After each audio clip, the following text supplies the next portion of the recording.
Assalamualaikum warahmatullahi wabarakatuh. Para mahasiswa sekalian, jumpa lagi dalam kuliah online hari Minggu tanggal 18 Januari 2026 pada mata kuliah pasar modal. Akan Bapak sampaikan tentang pengertian pasar modal. Pasar modal ini merupakan salah satu alternatif investor bagi para alternatif investasi bagi para investor. Jadi melalui pasar modal,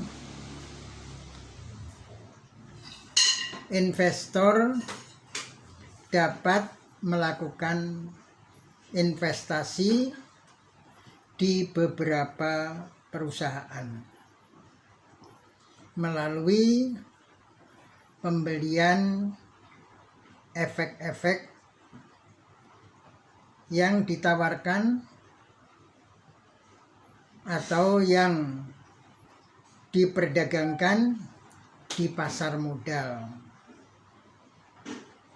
Sementara itu, jadi di sisi lain, perusahaan dapat memperoleh dana yang dibutuhkan dengan menawarkan instrumen keuangan jangka panjang. Jadi adanya pasar modal memungkinkan para investor untuk memiliki perusahaan yang sehat dan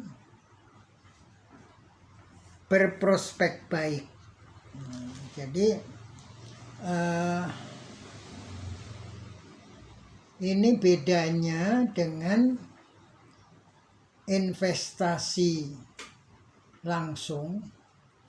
Itu biasanya kan investasi langsung itu dari pemilik modal, biasanya lewat jalur pertemanan atau persaudaraan. Jadi ada orang yang berminat bisnis, dagang ataupun bikin perusahaan, tapi tidak memiliki modal. Sementara teman atau saudaranya ini memiliki uang tapi tidak bisa melakukan usaha, tidak memiliki, ya biasanya dia mengatakan tidak bakat bisnis, tidak bakat dagang, tidak ada bakat usaha. Sebenarnya sikap seperti itu juga nggak boleh atau nggak benar. Jadi sebenarnya ya banyak orang-orang yang sukses bisnis pada mulanya juga tidak membayangkan dia itu punya bakat bisnis. Tapi karena begitu masuk dunia bisnis, dia bertekad, bersungguh-sungguh, akhirnya dia sukses. Ya terutama kuncinya itu hemat dan rajin menabung. Kemudian yang Bapak pernah baca itu dari tahun 80-an kalau nggak salah, Bapak pernah baca kritik terhadap orang-orang negro yang kaya atau mendadak kaya, ya terutama olahragawan, nah, terutama petinjunya itu yang cepat kaya itu petinju. Selain petinju sebenarnya juga ada olahragawan yang di olahraga yang ditekuni oleh orang-orang negro itu yang menghasilkan banyak uang, seperti ya sepak bola itu kan juga menghasilkan banyak uang.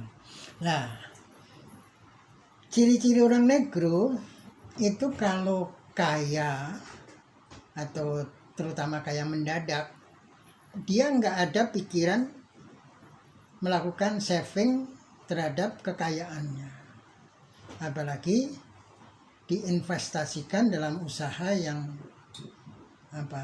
produktif yang menjanjikan masa depan. Itu jarang orang negro seperti itu. Biasanya kalau kaya ya untuk beli rumah mewah, untuk beli mobil mewah, nah, terus kemudian hidupnya itu hedonis. Nah, ternyata setelah Bapak perhatikan, itu sikap orang negro itu mirip seperti orang Melayu Indonesia. Orang Indonesia yang beretnis Melayu ini hampir sama seperti itu. Kalau kaya mendapat misalnya gusuran, nah, gusuran itu dia langsung bikin rumah, terus apalagi beli mobil, terus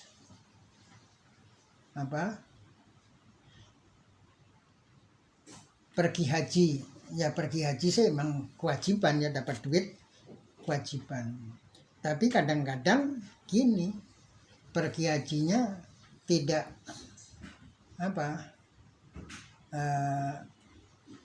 sepasang suami istri aja, atau mungkin ngajak salah satu anaknya dulu. Nah, tapi ini enggak, biasanya ngajak saudara-saudara, jadi rombongan pergi haji. Nah, terus kemudian ada lagi ini, kawin lagi. Nah, kalau bisnisnya sudah mapan itu nggak masalah. Ini baru dapat gusuran, dapat modal yang seharusnya modal itu dikembangkan untuk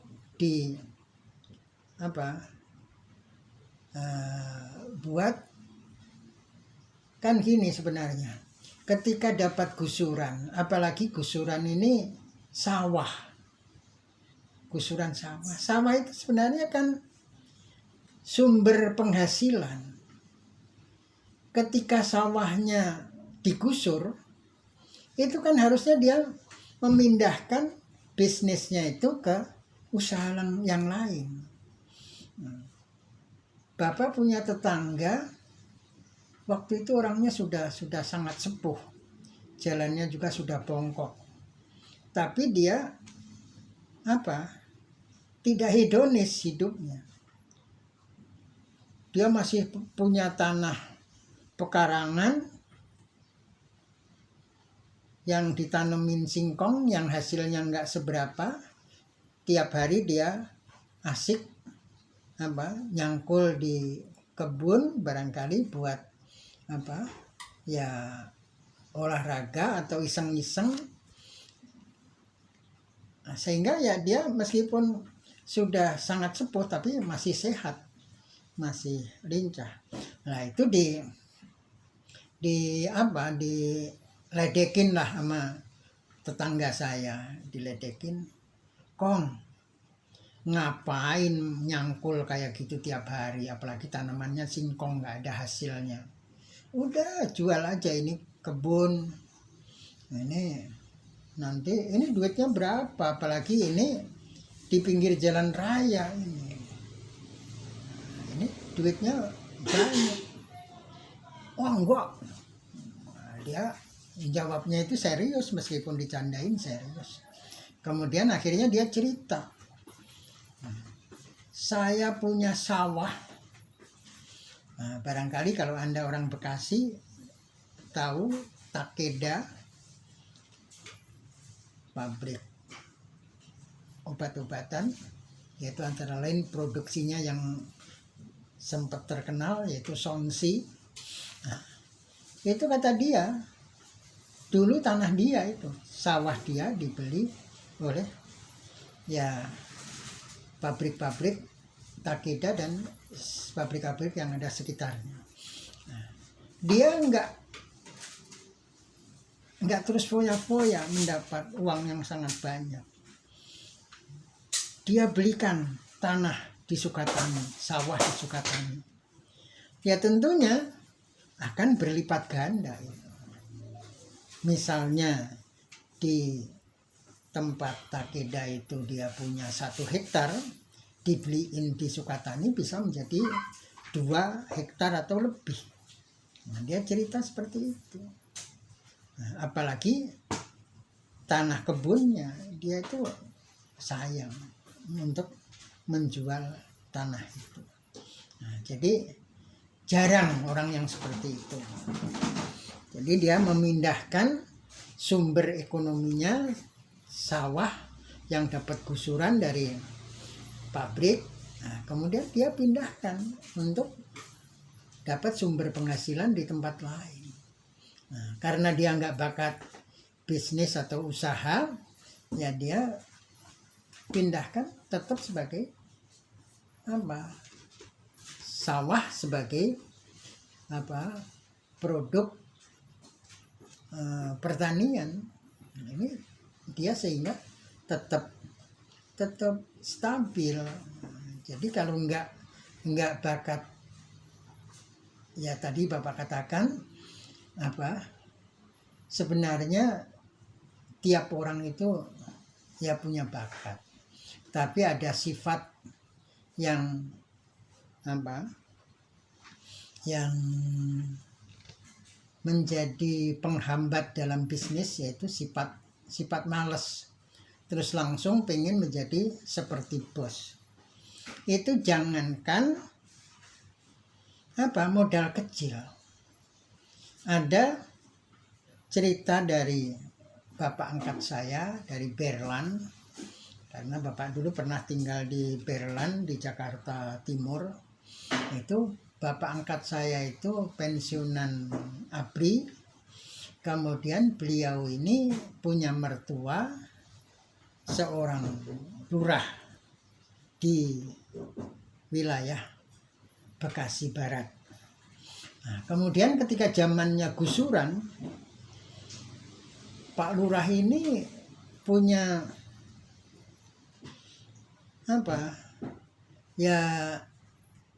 bisnis gusuran itu dari petani atau dari penduduk. Ini kan ketika menjual tanahnya ke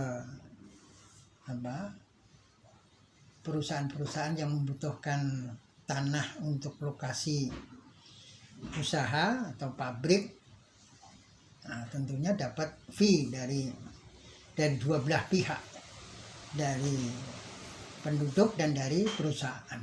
Akhirnya dapat uang yang ya sangat banyak sekali.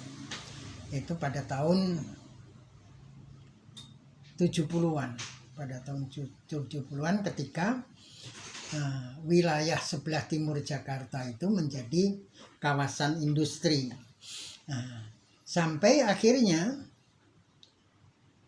kekayaannya yang mendadak itu dia belikan truk. Dia berikan truk sampai 20 unit. 20 unit. Nah, ya sebagai lurah nggak mungkin megang bisnis, mengendalikan alat transportasi, alat angkut sampai 20 unit. Akhirnya diserahkan ke saudara. Nah, saudaranya rupa-rupanya tidak disiplin, tidak amanah. Akhirnya 20 truk itu habis. Nah, cerita yang sama, seorang sopir elep jurusan Bekasi Cikarang, punya tanah di depan Coca-Cola. Karena gusuran pintu masuk jalan tol, dia hampir sama kekayaannya. Kemudian dia belikan truk nggak tahu berapa puluh unit, tapi dia nggak mampu mengelola. Akhirnya kekayaannya itu habis. Dia kembali lagi menjadi sopir elep. Nah, yang cerita itu sopir elep juga temen dia. Sampai bilang kasihan bapak itu. Ya untungnya dulunya sopir elep. Jadi meskipun kembali lagi menderita sebagai sopir elep, ya tidak terlalu menyakitkan. Dan ketika dia kaya, artinya punya potensi kekayaan yang luar biasa, waktu itu dia cuma jualan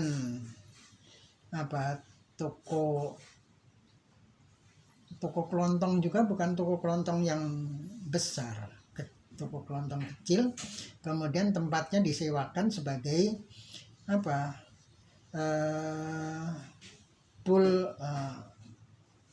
stasiun itu agen bis malam. Agen bis malamnya juga tidak terlalu besar, tidak terlalu ramai, sehingga penghasilannya juga nggak banyak.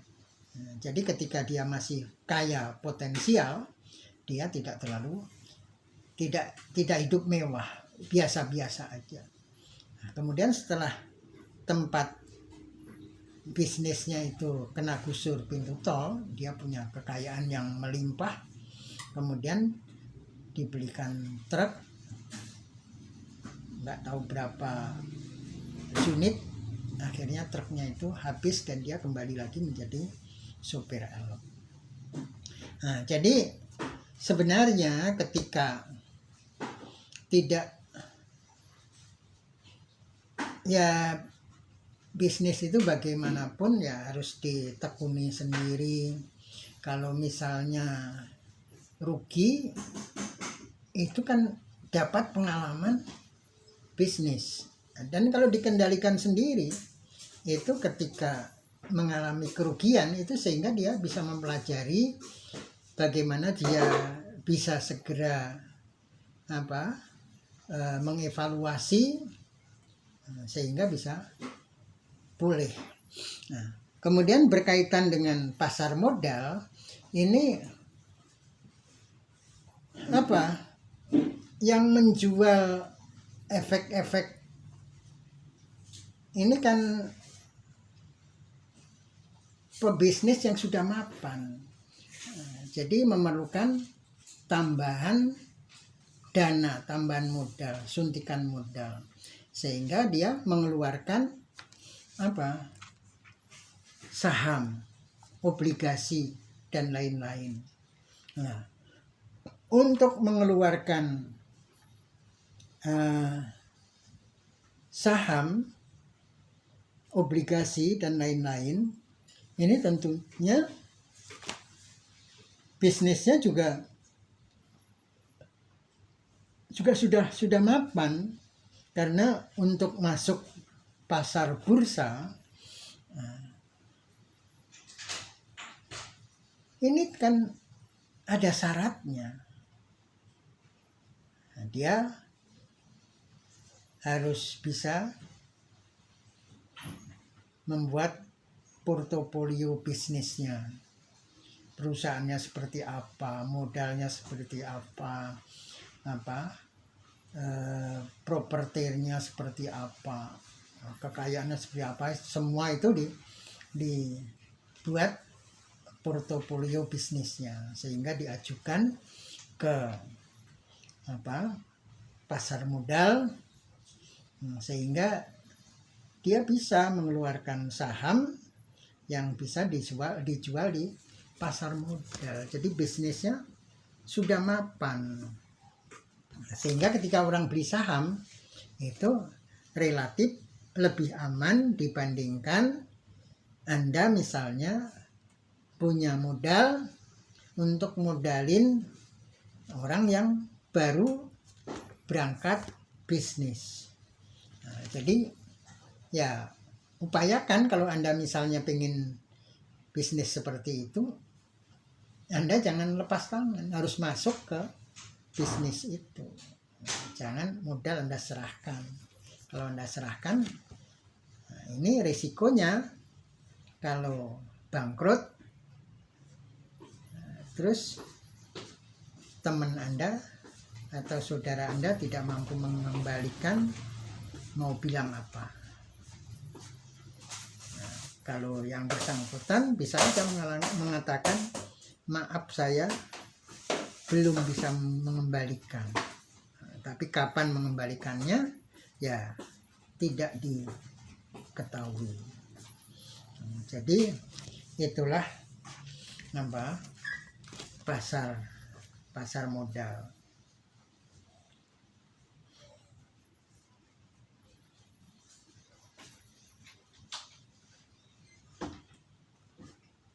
Nah, jadi pengeluaran saham itu akan menjadi sama pengertiannya dengan penyebaran kepemilikan yang luas dan akan mendorong perkembangan perusahaan yang transparan, karena pemiliknya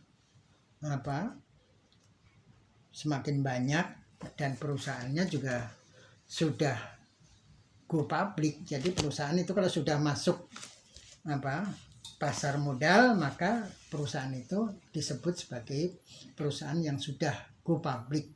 Artinya sahamnya sudah bisa dijual di pasar modal. Kemudian pengertian pasar modal. Pasar modal adalah pasar abstrak yang mempertemukan pihak yang memiliki dana, dalam hal ini disebut pemodal atau investor, dan pihak yang membutuhkan dana yang disebut sebagai emiten, yaitu perusahaan yang sudah masuk bursa atau go public, di mana pihak yang memiliki dana, unit surplus, dengan pihak yang membutuhkan dana atau unit defisit mengadakan pertemuan di pasar modal. Para pemodal menggunakan instrumen pasar modal untuk keperluan investasi permodalan. Nah, sehingga pada akhirnya dapat memakmurkan penghasilan, memaksimalkan penghasilan. Jadi pemodal atau orang-orang yang memiliki modal itu bisnisnya akan aman jika dia membeli saham yang dikeluarkan oleh perusahaan-perusahaan yang sudah go public oleh emiten.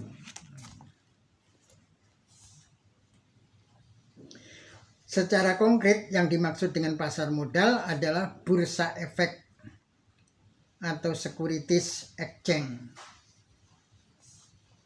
yang mempunyai fungsi sebagai berikut.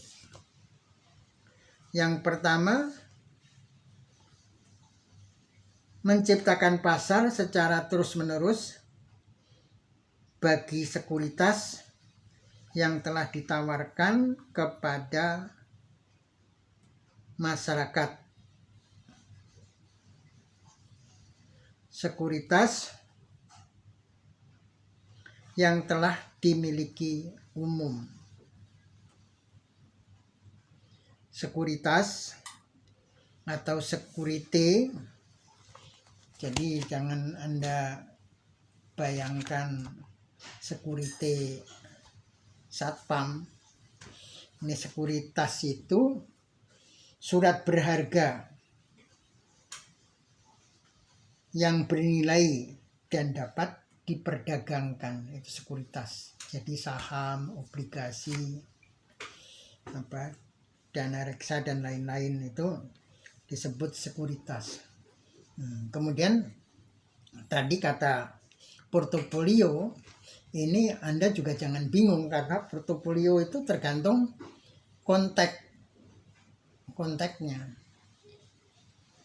Kalau berkaitan dengan perusahaan, portofolio perusahaan itu sama seperti CV, kurikulum vitae untuk pribadi, untuk perorangan.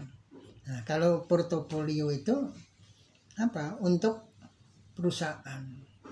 Jadi identitas perusahaan, kemudian kekayaannya, propertinya dan lain-lain, itu portofolio perusahaan. Nah, kemudian kalau konteksnya kementerian, ini lain lagi. Coba aja Anda lihat sendiri di googling, melihat portofolio kementerian itu apa. Jadi ketika kita memasuki disiplin ilmu tertentu, itu ada kata yang satu perbenaran bahasa. Kemudian ketika masuk disiplin ilmu tertentu, perbenaran bahasa ini bisa bermakna yang berbeda-beda.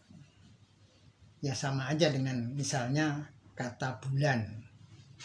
Bulan itu bisa menunjukkan waktu 30 hari atau sekitar 30 hari, 28, 29, 30 atau 31, itu waktu yang disebut namanya bulan. Tapi bisa juga satelit yang ada di angkasa. Satelit yang mengelilingi bumi itu yaitu bulan. Kemudian satelit itu bahasa Arabnya? Komarul Masnu, bulan buatan. Nah, karena mengelilingi bumi, dia diciptakan untuk mengelilingi bumi. Jadi bulan buatan yang mengelilingi bumi. Nah, kemudian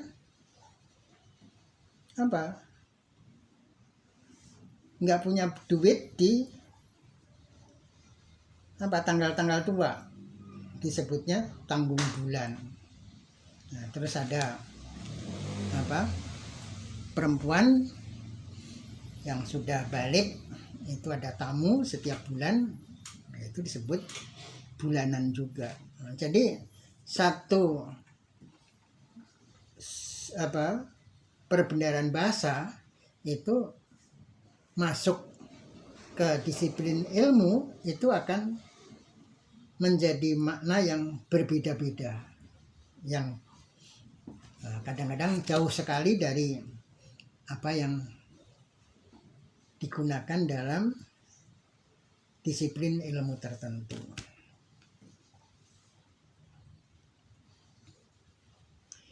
Kemudian yang keduanya menciptakan harga yang wajar bagi sekuritas yang bersangkutan melalui mekanisme penawaran dan permintaan. Jadi pasar modal ini karena ada aturan mainnya, jadi orang nggak bisa sewenang-wenang menjual sahamnya dengan harga semaunya sendiri. Nah, itu bisa terjadi kalau ada ordal orang dalam. Nah, tapi di pasar modal itu juga nggak boleh ada ordal, itu nggak boleh. Nah, tapi bagaimanapun biasanya ya ke penyelewengan itu selalu terjadi. Tapi menurut peraturan yang sebenarnya, dan jika peraturan itu dijalankan secara ketat, maka tidak ada ordal itu, karena ordal ini akan merusak sistem. Jadi oleh karena itu pasar bursa itu menciptakan harga yang wajar bagi sekuritas yang bersangkutan melalui mekanisme penawaran dan permintaan. Kemudian yang ketiganya membantu dalam pembelanjaan dunia usaha. Nah, jadi ini alternatif selain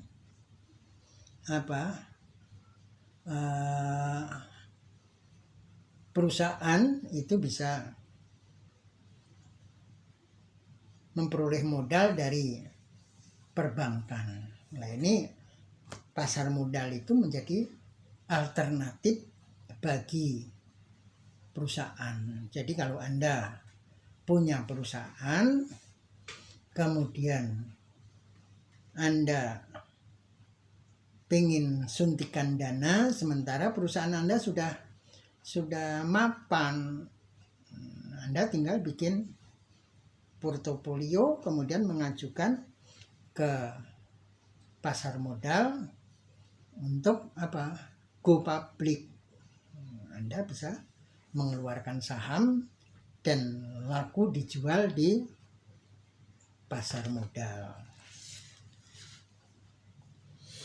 Nah, ini menurut Marzuki Usman tahun 1989, pasar modal adalah pelengkap di sektor keuangan terhadap dua lembaga lainnya, yaitu bank dan lembaga pembayaran. Pasar modal memberikan jasanya yaitu menjembatani hubungan antar pemilik modal yang disebut pemodal atau investor dengan peminjam dana yang disebut emiten, yaitu perusahaan yang sudah go public. Jadi emiten itu perusahaan yang sudah go public. Go public itu artinya sudah masuk pasar modal. Investor membeli instrumen pasar modal untuk keperluan investasi. Keperluan investasi portofolio, sehingga akan dapat memaksimumkan penghasilan. Nah, ini pengertian portofolionya ini beda lagi. Kalau tadi portofolio perusahaan artinya semacam CV perusahaan, identitas perusahaan, kekayaannya, dan seterusnya. Nah, kalau portofolio, apa ini tadi portofolio, investasi portofolio itu jenis-jenis saham, dari saham sendiri atau kumpulan saham, itu portofolio saham. Nah, sehingga akan dapat memaksimumkan penghasilan. Bagi emiten, mencari dana melalui pasar modal merupakan pilihan pembiayaan yang lain selain pinjam bank dengan jalan mengeluarkan saham dan obligasi. Nah, dengan masuknya emiten ke pasar modal, maka emiten akan bisa memperbaiki posisi struktur modal yang pada akhirnya akan memperkuat daya saingnya di industri sejenis. Jadi ketika seseorang punya usaha, punya industri, misalnya industri rokok, taruhlah rokok. Rokok itu persaingannya sangat ketat.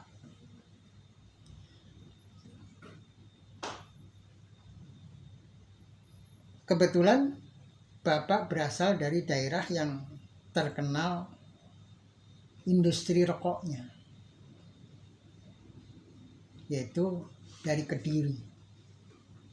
Kalau Anda mungkin mengenal Gudang Garam aja. Dulu di Kediri itu ada, selain Gudang Garam ada Reco Pentung, ada apa, kalau Gulgeter itu Tulungagung, banyaklah perusahaan-perusahaan. Tokek kalau nggak salah ada juga dulu, Tokek, macam-macam. Nah, itu persaingannya ketat.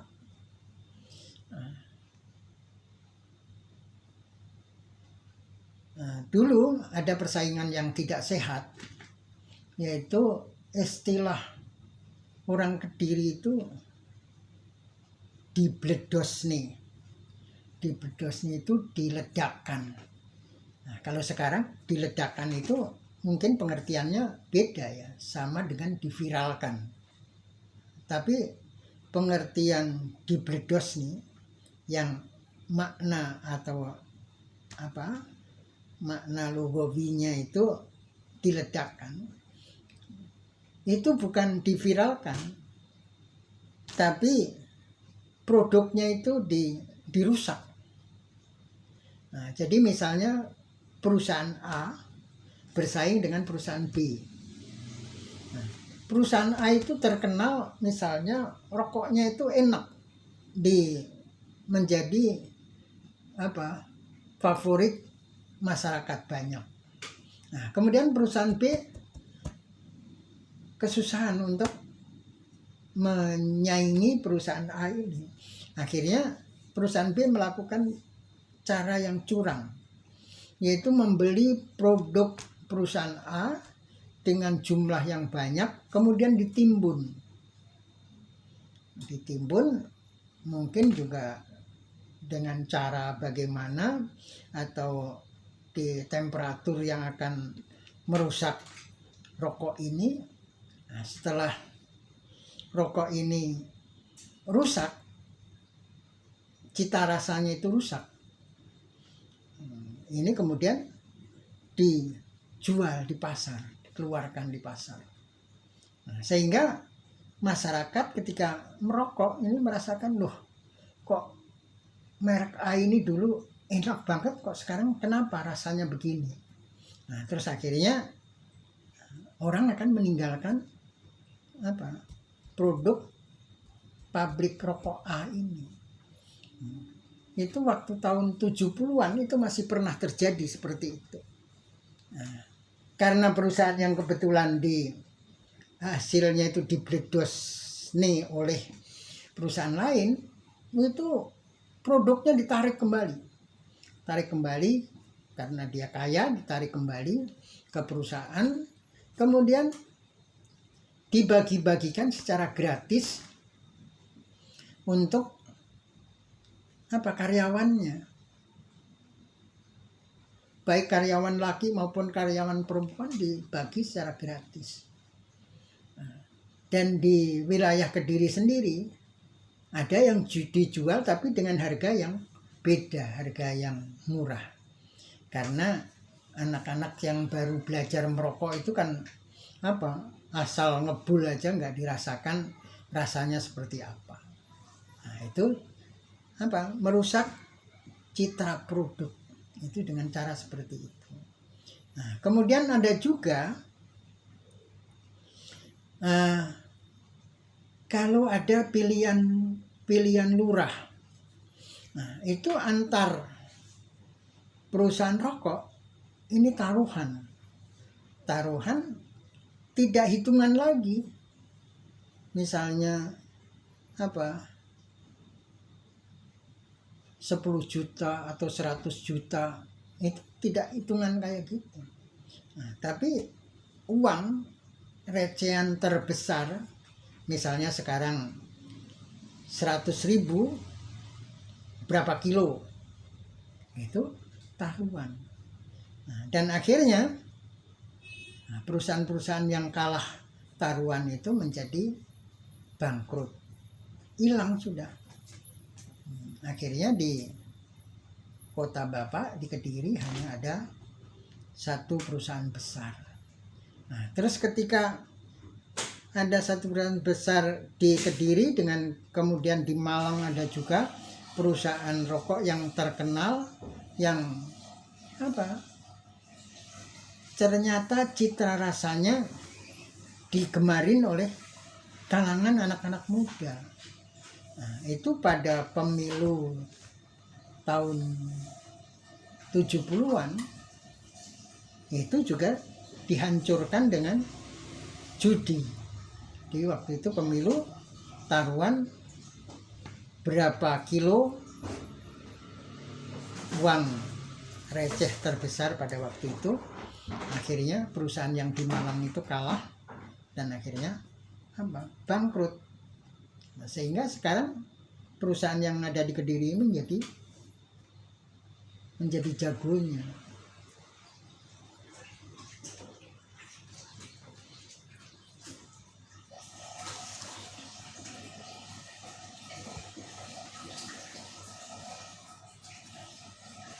Nah, jadi dengan masuknya emiten ke pasar modal, ya dia bisa, jadi tidak perlu menghancurkan perusahaan yang lain dengan meledos nih produk, merusak cita rasa produk atau judi dan sebagainya. Judi itu kan untung-untungan. Iya kalau dia sendiri menang, kalau dia sendiri kalah kan perusahaannya sendiri yang hancur. Kebetulan dia menang aja, akhirnya dia naik. Tapi kalau perusahaannya taruhan kalah, akhirnya akan turun. Jadi dengan emiten itu ya dia kan bisa menaikkan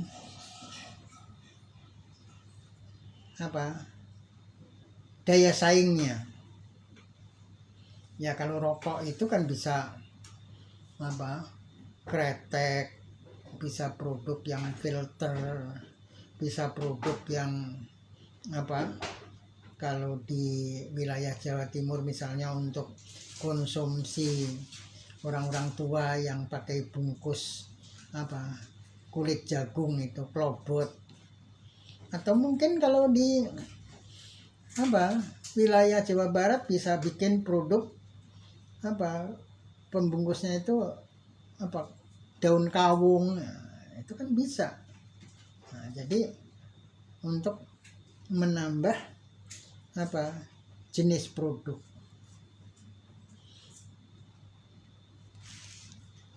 Production mix.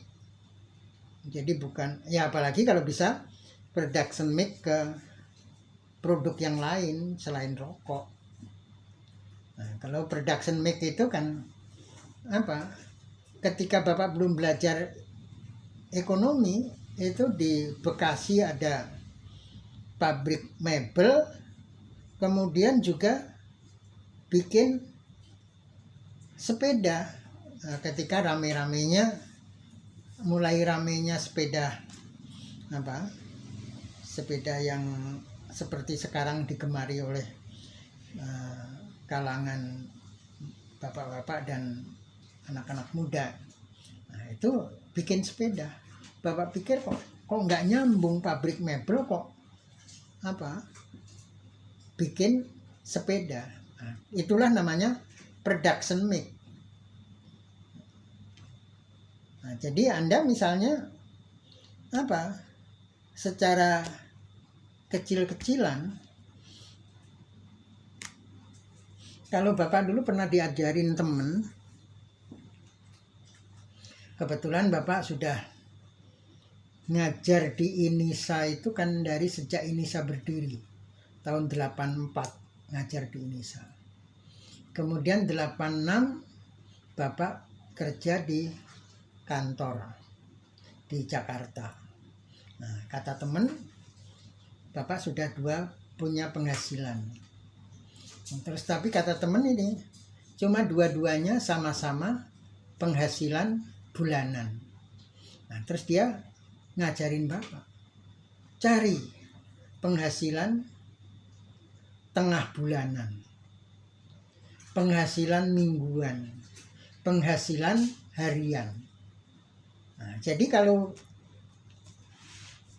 ini sebenarnya ketika dalam bisnis disebut dengan production make.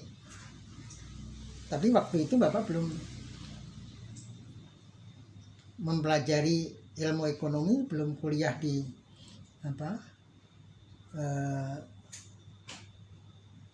berkaitan dengan disiplin ekonomi, nggak ngerti waktu itu. Tapi Bapak menerima saran tersebut cukup baik. Ya terutama kalau Anda nanti bisa memiliki usaha harian. Nah, usaha harian itu akan menopang kebutuhan, meskipun itu artinya skala kecil ya, skala rumahan. Artinya penghasilan harian itu akan bisa menutupi kebutuhan harian Anda. Nah, apalagi kemudian kalau ada penghasilan mingguan. Nah, kemudian ada penghasilan tengah bulanan, semi monthly. Kemudian ada penghasilan bulanan. Nah, ini penghasilan lain itu akan bisa di-saving kalau Anda punya penghasilan harian. Jadi Anda kerja bulanan itu bisa di-saving sehingga kalau sudah Anda punya modal besar, Anda akan bisa bisnis apapun. Nah, waktu itu teman Bapak yang memberikan saran itu apa? Nah, dia selain kerja di kantor, dia ketika selesai kuliah, apalagi waktu tahun 70-an, 80-an, itu nyari lapangan kerja sulit. Mungkin akan terulang lagi di era sekarang. Nah, karena dengar-dengar sekarang nyari kerja itu juga sulit. Nah, teman Bapak ketika selesai kuliah, untuk bertahan hidup di Jakarta, kebetulan dia dari Indramayu. Indramayu itu bos-bos becak di Jabodetabek ini banyak yang dari Indramayu. Akhirnya dia juga jadi bos becak untuk mempertahankan bisa hidup di Jakarta. Nah, jadi ketika kemudian dapat pekerjaan sebagai pegawai negeri sipil, PNS, ya dia menjadi, meskipun masih capek calon pegawai, dia kaya karena sudah kebutuhannya sehari-hari itu tercukupi dari profesi sebagai bos becak. Kalau mau berangkat ngantor itu sambil keliling nagihin tukang-tukang beca yang narik malam hari. Kemudian sampai di kantor, itu ketika atasan di kantor tahu dia sebagai bos beca, itu kalau nuker uang recehan ke dia. Nah, jadi ini apa? Pengertian production make. Nah, meskipun skala rumahan, nah, itu usaha yang bisa menghasilkan penghasilan harian itu akan menopang kehidupan harian Anda. Jadi kalau Anda ya memang seyogianya kuliah itu menghasilkan pengetahuan yang tinggi sehingga bisa menjadi produsen dengan penghasilan yang sangat besar. Nah, tapi penghasilan sangat besar pun itu kan tetap tidak boleh cuma satu. Anda kalau belajar Boston Square itu akan diajarin nanti 4 petak. Ada perusahaan yang menjadi sapi perah, perusahaan yang dibintangin, kemudian ada perusahaan yang jadi underdog. Ini itu artinya ketika perusahaan besar itu, karena bukan tidak mungkin perusahaan besar itu tiba-tiba collab, itu bisa jadi. Kalau tiba-tiba collab nggak ada perusahaan lain yang menjadi pegangan, selesai Anda. Maka ketika menjadi perusahaan, Anda punya perusahaan besar, itu pun harus ada production make. Apalagi kalau kecil-kecilan, Anda sebagai karyawan pabrik, ini harus punya production make juga, meskipun cuma skala rumahan. Karena pada dasarnya ekonomi itu ya dari zaman dulu, dari manajemen rumah tangga sampai sekarang pun sebenarnya manajemen rumah tangga itu harus tetap diatur dengan baik. Nah, jadi itu saran Bapak berkaitan dengan pasar modal untuk bisnis skala besar dan juga untuk bisnis skala kecil atau rumahan. Karena sudah 50 menit lebih, 52, maka Bapak akhiri sampai di sini kuliah pasar modal dalam pertemuan yang pertama. Mudah-mudahan bermanfaat bagi Anda semua. Assalamualaikum warahmatullahi wabarakatuh.